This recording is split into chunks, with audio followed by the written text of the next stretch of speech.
All right, hello fellow humans. Hello feral human. This is another response video. This is a follow-up to my last video on my military service and how that helped me learn about community networking, community building. This is in particular a response to a comment by my good friend Feral Human.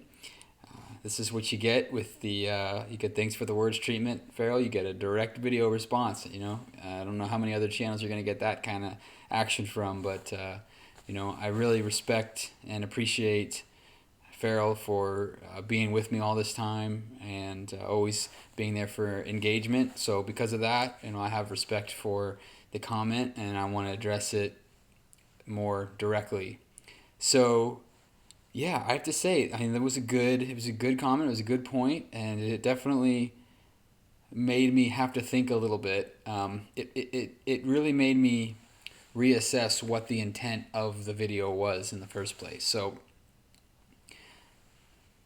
the long and short of it is my response to the video, and this for anyone that didn't watch, this was a response to Bo the Fifth Column doing a video on the need for progressive vets to kind of step in and help mentor and guide the younger generation with equipping them with tools and things that we learned from our service to help them learn and understand how to do community networking. So when I did the video, my intent was basically to talk about how my experience in the military, in emergency management in particular, the experience of working with all these different agencies, how that equipped me with the knowledge of just the way people work, the way different personalities work together. People have different organizations and different rank structures, but how when you have that common goal and everybody understands the goal, the end game, and they know the process, they know the training to get there, that the differences kind of go away. So I was kind of looking at it from that angle, like understanding how people work together when you have a common goal. Now, is that a skill? I don't know. The challenge brought to me was, well, how do we know that we can call on you, Chris, when we need your help in an emergency? Okay, I get it. I got you. Challenge heard. It's an interesting question because we're talking about community building in theory, and then there's the actual practice of doing it. If I were in that position, let's say 6 months from now, this vaccine works out and we go back to normal, and I'm back to being able to go out and interact and mingle with people again, what would we do? What would I do? That's a very specific situation to my life right here. That's not something that I'm doing with necessarily people that are watching me on YouTube. When the people that are here, we're kind of just talking about ideas.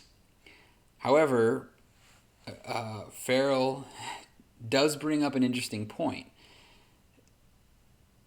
What are the things that I can do so that if you needed me, you knew you could call on me? It really did throw me for a loop, because I've always actually had issues with self-confidence. I don't really think of myself as particularly skilled, in the context of like, you're gonna have to give us something so that we can be better. That's a lot of pressure, especially when these are people that I don't know. I've never seen your face. Like, I don't know. We don't have a face-to-face relationship, so that's a challenging thing. But again, I respect the point. It's a good point. And it's had me kind of soul searching a little bit for the last day. You know, skills, it's one thing to talk about them, but actually working with somebody would be more of a kind of conducive environment to utilizing those skills to actually get something done. I've been thinking about my time in the service. I actually took some time to look over some of the reviews that I had, my supervisors had written about me over the years, looking for certain keywords, trying to remember different situations that I'd been in. It's hard to pinpoint exactly what I would say that's unique to me, beyond just the kind of baseline understanding of the way interagencies work together and things like that. And I don't know that all that stuff can necessarily be fully credited to the military either. I definitely do think that my time in service has made me more mature, more responsible. But I also joined when I was 19. You know, I've grown a lot since then. I think that I would have grown a lot regardless of military service. I think that's just kind of a part of getting older.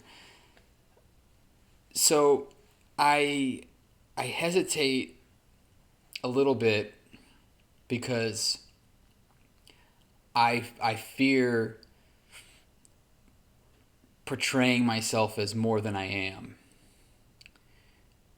And that's not false modesty. I mean, I did this channel, initially the podcast, because I've always had this passion for talking on the radio, particularly being on the air, and just sharing ideas, sharing just different outlooks on life. Is that a skill? I don't know. I don't know if that's a skill or if that's just kind of who I am and how I look at things. I know I'm dodging the question. If I were to try to put it into a skill, I would say that it has to do with recognizing the people that you work with, the value that they bring, where their strengths are, where their aptitudes are, and what their needs are. One of my old supervisors that I had has since retired. He used to tell me, make sure you're never juggling more than 3 balls at once. This is particularly when you start moving up into more leadership roles. Once you get past 3 balls, it's too much, and then you're not as efficient, and you're just not going to be as happy in your job. And it also helps because you're giving other people a chance to grow their skills. So you delegate, and you give your people an opportunity to grow and learn, and then that way they can pass it on as well when the time comes for them. So I think that's a skill. I think being able to do the job that's asked of you, but also knowing when it's appropriate to pass that job off. Because I went for a long time where I think I didn't do that enough, and I falsely believed that I would be shirking my duties. Your superiors don't necessarily tell you all the time, hey, have this guy or this girl do this job. They just tell you to do it, and then you as a leader have to make that decision on if and to whom you're going to delegate that to, if at all. So if I'm looking for a skill, I would say that being able to recognize that you're not alone and that you're not expected to do this all on your own. And again, I struggle with the idea of, is that actually a skill? But I do think that, depending on how we define a skill, if a skill is something that is not necessarily inherently existing in people, but is something that you have to learn, and perhaps that meets the criteria. it was something that I had to learn.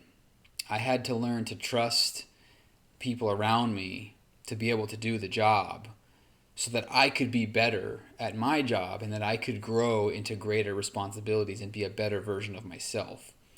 So I think one could argue that that is a skill.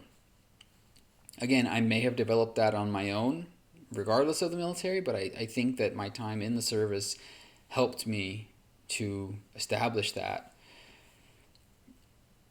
Again, at the risk of sounding like I'm being falsely modest or anything, I don't think that I'm super smart. I've said that before on this channel.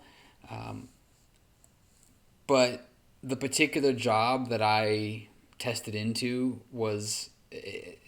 tends to be a more thoughtful job, a more intelligence related job. Use your mind a lot more than you use your body. So when I talk about skills, I'm not like a particularly handyman type of guy, but I like to think that I'm a good thinker. And again, is that a skill? That's the $64,000 question, I guess. I think that the person that you are, the person you develop into, is just who you are. You're born with that. So that's not necessarily a skill. I think the skill comes in adapting and evolving to the situation that you're in and making it the best that it can be. So, that example with being put into this new situation where I'm suddenly supervising all these people, I fought it at first because I didn't want to be in that situation. I was a safety officer. I had to make sure that 60 people were wearing the proper protective equipment, were taking proper breaks, were staying hydrated, were following all the safety regulations. I had to constantly navigate the entire area, which was a very large area. Again, I'm being vague intentionally here. And I was much happier in my little small area that I had with 3 people that I worked with, and I didn't want to have to make that move. My supervisor, my personal one that went and spoke to the lieutenant for me, he came back to me after talking with this lieutenant and said, he's like, you know what, you should just take it. Because this lieutenant was just saying, I need Wooten for this. I need Wooten. And there was a reason for that. At the time, I didn't know what that reason was. But it turned out that it was because he saw something in me that he didn't see in other people. This was a hard job that I was being put into, that I didn't want to be put into. But there was a reason for it, and it was an important spot. So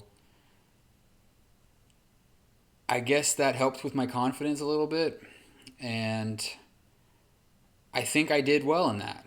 I think I was able to adjust and handle it, and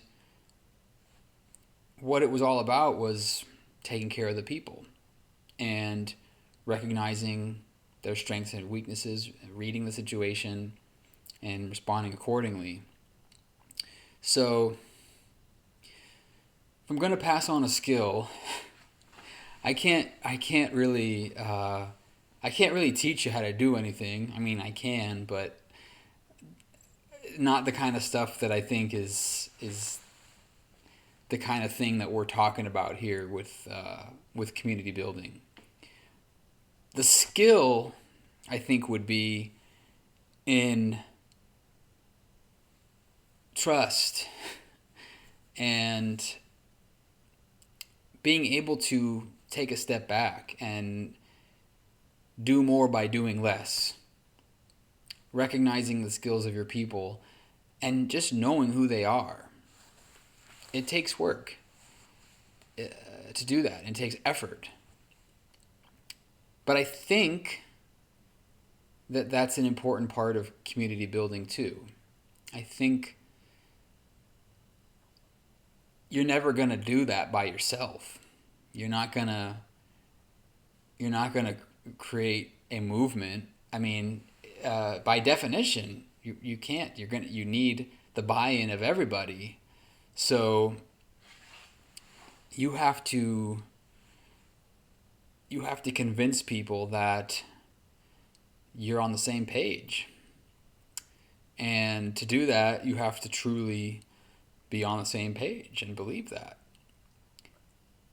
So I know I'm rambling again here. This was a tough video for me, I got to be honest. And I actually redid this a couple times. And if I didn't see, I can't even quite remember if I told the beginning of that story. So it might have come out of context. I think I might have, think about it now, I might have said it in a different version that I ended up cutting when I was talking about going into the other division. But that's the skill that I kind of think about, is recognizing the aptitudes of your people and applying that.